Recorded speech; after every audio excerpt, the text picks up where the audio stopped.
રાજ્યમાં સોના ચાંદી jewellery showroom પર તોલમાપ વિભાગે સપાટો બોલાવ્યો છે। રાજ્યમાં સોના ચાંદી જ્વેલરી શોરૂમ્સના 370 એકમ પર દરોડાની કામગીરી જોવા મળી છે। તમામ એકમોમાં વજન કાંટાની ખાસ કરીને તપાસ કરવામાં આવી છે।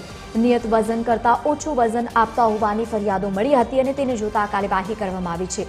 રાજ્યના 25 જિલ્લામાં વિવિધ એકમો પર તોલમાપ વિભાગે દરોડા પાડ્યા છે અને આ તપાસ દરમિયાન 273 એકમો સામે પ્રોસિક્યુશન કેસ નોંધ્યા છે।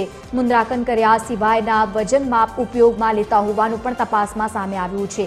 કેટલાય એકમોએ ખરાઈ પ્રમાણપત્ર પ્રદર્શિત ન કરતા કેસ પણ થયા છે અને નિયમ ભંગ કરવા બદલ રૂપિયા 6.79 લાખના દંડ જે વસૂલ કરવામાં આવ્યો છે। અને બીજી તરફ અમદાવાદમાં સૌથી વધુ 61 જેટલા એકમો સામે તપાસ સામે 22 જેટલા કેસ થયા છે।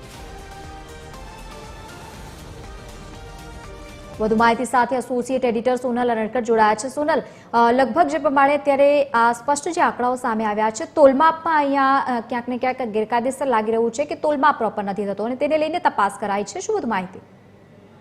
જી, રાજ્યભરમાં સોના ચાંદીના વેપારીઓ અને જે જ્વેલરી શોરૂમ્સ છે તેવા 370 એકમો પર તોલમાપ વિભાગે દરોડા પાડ્યા છે અને આ તમામ એકમોમાં જે વજન કાંટો છે તેની તપાસ કરવામાં આવી રહી છે, કેમ કે નિયત વજન કરતા સોનું જે છે તે ઓછા વજનમાં અપાતું હોવાનું જે ફરિયાદો છે તે મળી રહી હતી અને તે અંતર્ગત તોલમાપ વિભાગે રાજ્યભરમાં આ તપાસ હાથ ધરી છે। રાજ્યના 25 જેટલા જે જિલ્લાઓ છે તેમાં વિવિધ એકમો પર આ દરોડાની કાર્યવાહી જે છે તે શરૂ કરવામાં આવી છે। વહેલી સવારથી જે આ કામગીરી છે તે ચાલી રહી છે અને તપાસ દરમિયાન લગભગ 273 એકમો સામે પ્રોસિક્યુશન કેસ થયા છે, કેમ કે મુદ્રાંકન કર્યા સિવાયનું જે વજન માપ ઉપયોગમાં લેવાતું હતું તે તપાસમાં સામે આવ્યું છે અને તે અંતર્ગત જે કેટલાક એકમોએ ખરાઈ પ્રમાણપત્ર જે છે તે પ્રદર્શિત ન કર્યું હોવાથી પણ જે આ કેસ છે તે કરવામાં આવ્યા છે અને આ નિયમ ભંગ કરવા બદલ લગભગ 7 લાખ જેટલી જે રકમ છે તેની માંડવાળ સ્થળ પર કરવામાં આવી છે। આ ઉપરાંત અમદાવાદમાં જો વાત કરીએ તો સૌથી વધુ 61 એકમો સામે આ તપાસ ચાલી રહી છે અને તે અંતર્ગત અત્યાર સુધીમાં 22